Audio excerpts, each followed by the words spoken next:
sa karangalan ng mahal na Birheng Maria bilang paghahanda sa Pasko ng pagsilang ng ating Panginoon.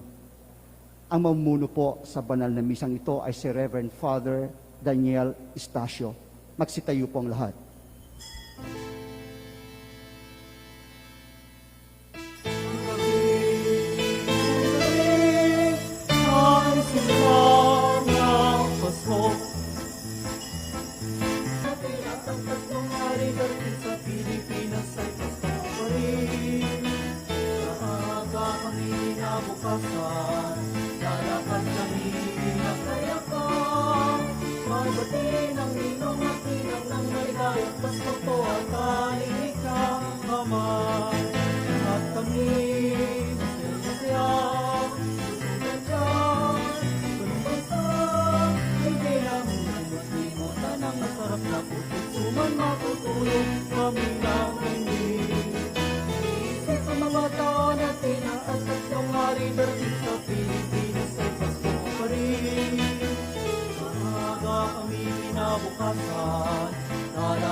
Sa ngalan ng Ama, ng Anak at ng Espiritu Santo, Amen. ang pagpapala ng ating Panginoong Kristo, pag-ibig ng Diyos Ama, at ang pakikipagkaisa ng Espiritu Santo, naway sumainyong lahat.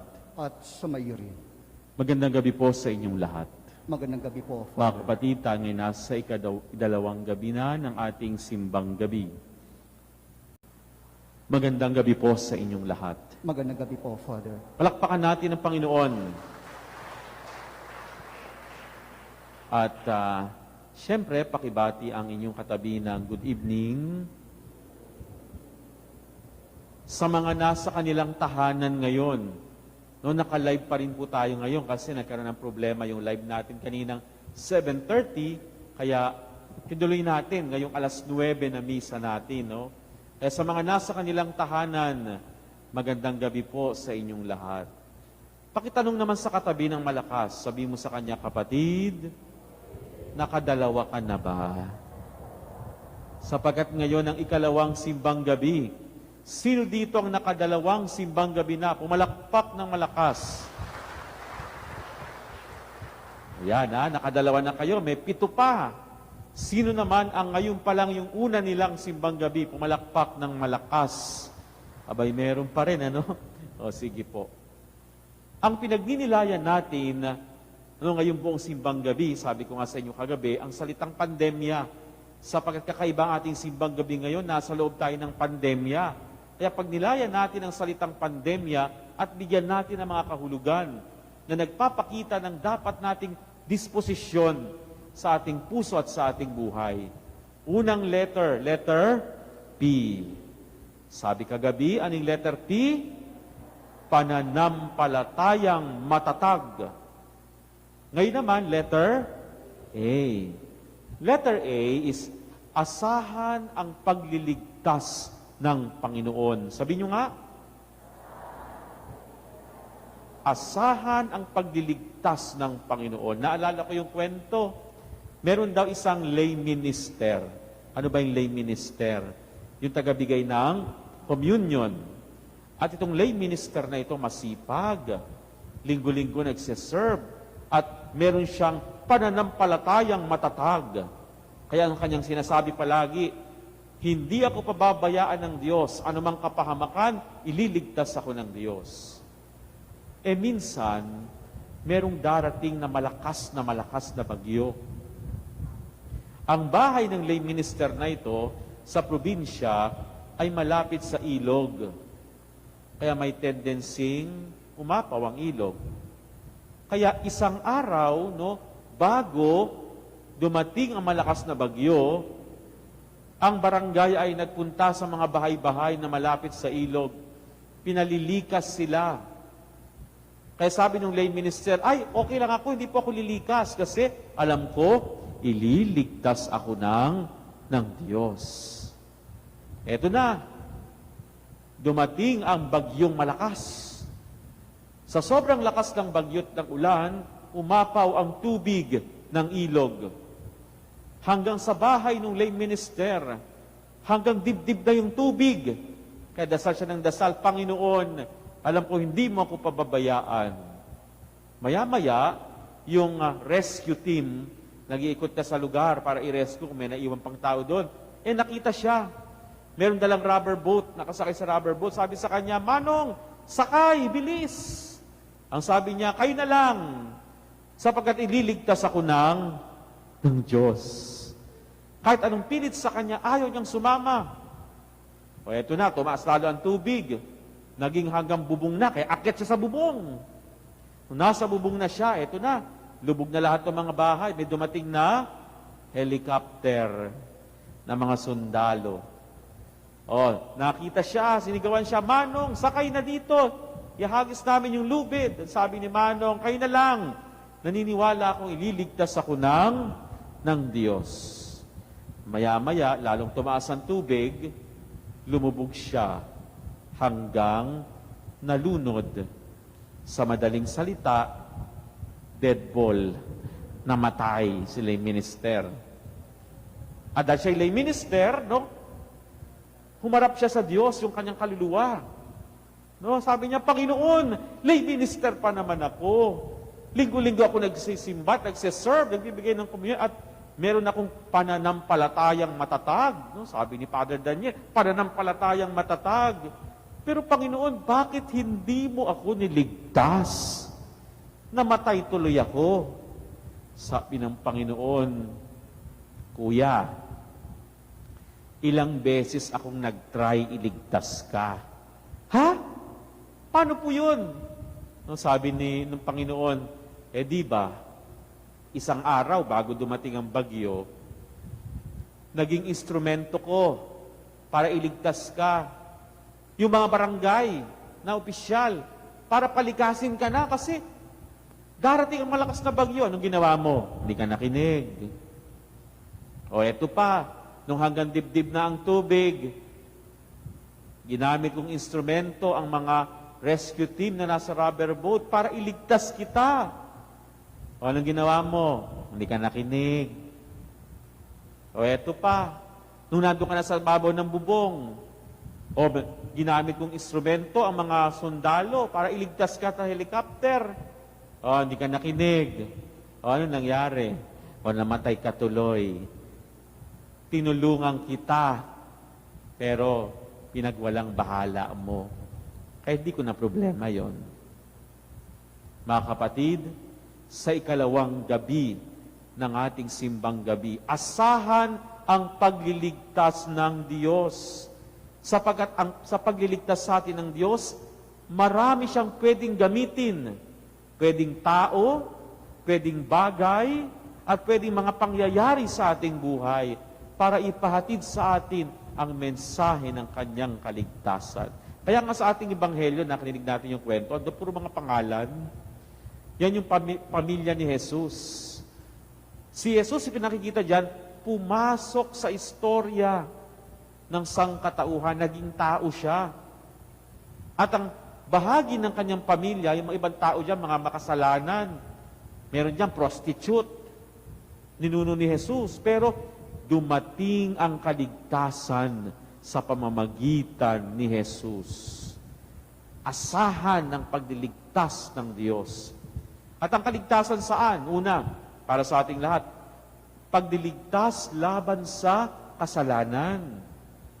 Ang Diyos, maraming ginawang paraan para iligtas tayo laban sa kasalanan. Binigyan tayo ng salita ng Diyos, yung aral niya, yung turo niya, 10 utos, ang Biblia, basahin mo yan. Sundin mo kung ano sinasabi dyan. Tutulungan ka para hindi ka magkasala. May mga taong ginagamit ang Diyos na instrumento para ituro sa iyo kung anong tama at kung anong mali. Para piliin mo palagi kung anong tama. Para ikaw ay makaranas ng kaligtasan laban sa kasalanan. Pangalawa, kaligtasan laban sa kapahamakan. Halimbawa, mga anak. Yung mga anak, makinig kayo sa pangaral ng inyong mga magulang. Sapagkat ang mga magulang, instrumento yan ng Diyos. No, kung yung mga anak na nakikinig sa pangaral ng mga magulang, hindi napapahamak, hindi napapariwara ang buhay.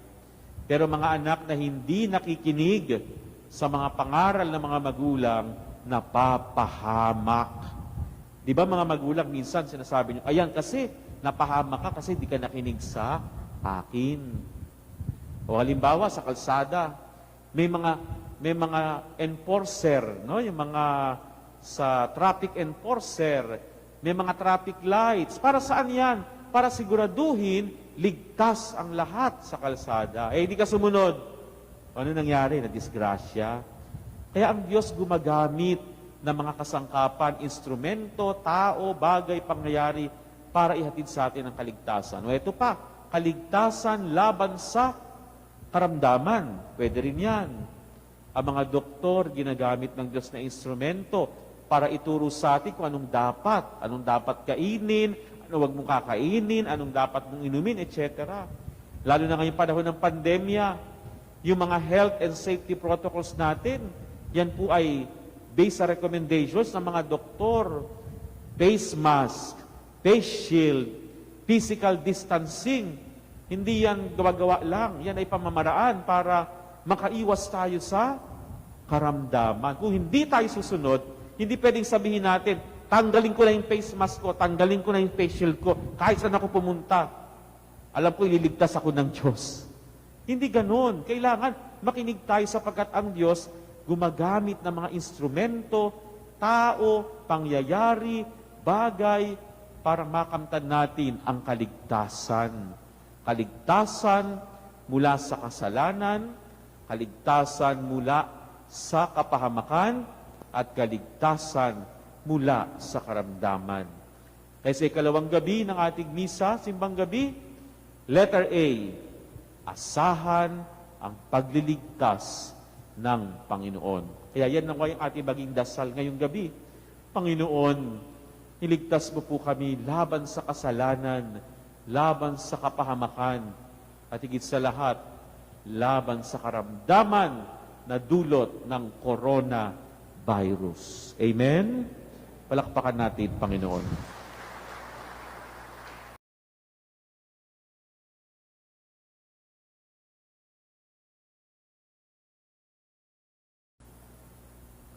Magsitayo po ang lahat.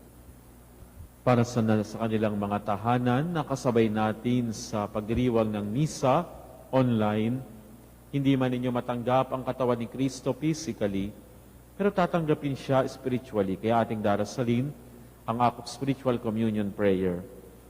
Yung mga sumasabay sa tahanan, pakilagay ang kamay sa dibdib at sabay-sabay na manalangin.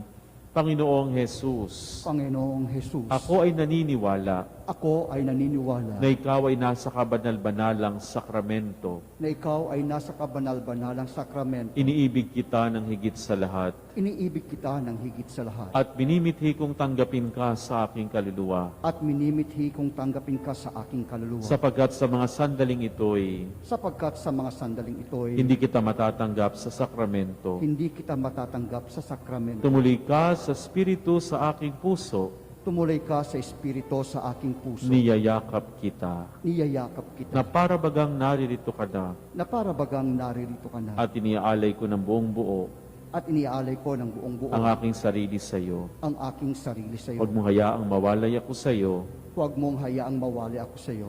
Amen. Amen. Manalangin tayo.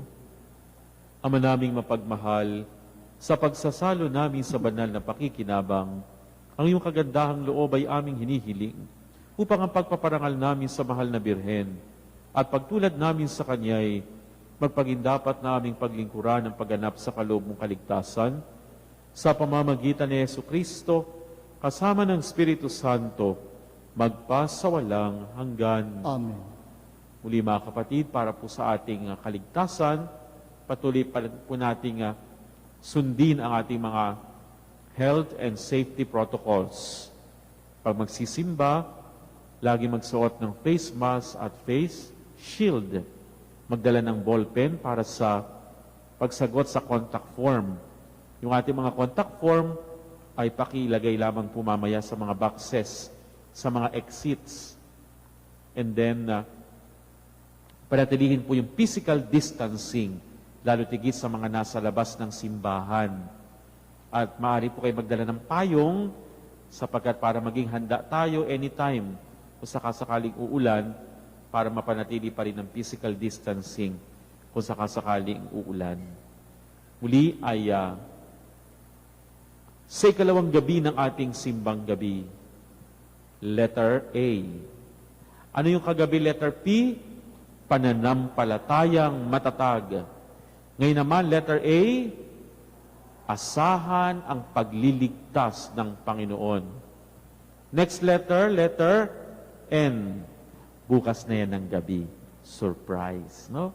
Kaya muli mga kapatid, patuloy nawa tayong umasa sa pagliligtas ng Panginoon laban sa kasalanan, laban sa kapahamakan, at laban sa karamdaman. Pakisabi sa katabi ng malakas, kapatid, congratulations. Nakadalawan na tayo. See you tomorrow. Sumainyo ang Panginoon. At sumainyo rin. Pagpalain kayong lahat na makapangyarihang Diyos, Ama, Anak at Espiritu Santo. Amen. Na ipagdiwang natin ang Eukaristiya, humayo kayong taglay ang pag-ibig ni Kristo. Salamat sa Diyos. Purihin natin ang Panginoon.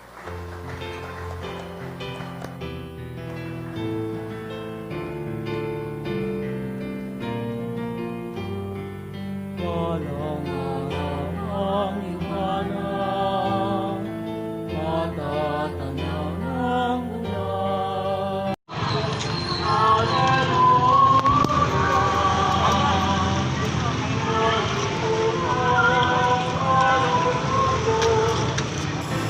Simbang gabi, simula ng Pasko, sa puso ng laing Pilipino.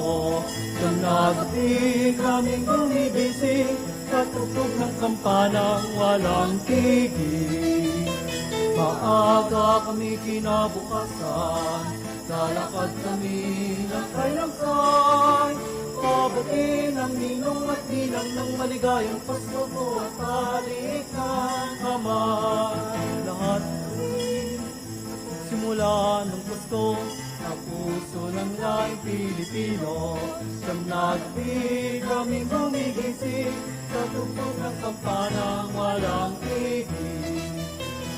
Maaga kami kinabukasan, lalakad kami ng kay-langkay. Babatiin ang ninong at ninang ng maligayang Pasko po at halikan kamay. Lahat kami masayang masaya, susugan dyan, unang bansa. Hindi namin kalimutan ang masarap na puso't suman matutulog kami ng maingin. Iniisip ang mga tao na tinatangkat ng hari-garin sa Pilipinas ay Pasko pa rin. Tapos na ang misa, uwian na. Pangalawang gabi na ngayon. So hindi ako nakapagsimba kahapon. Kahapon pala yung start ng misa. So yun, uwian na tayo.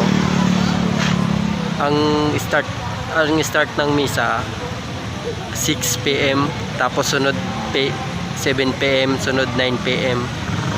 Yun, tatlong misa sa gabi. So bye bye, bukas ulit. Hari-garin sa Pilipinas ay Pasko pa rin. Maaga kami kinabukasan, lalakad kami ng kay-langkay. ng ninong at ninang ng maligayang Pasko po at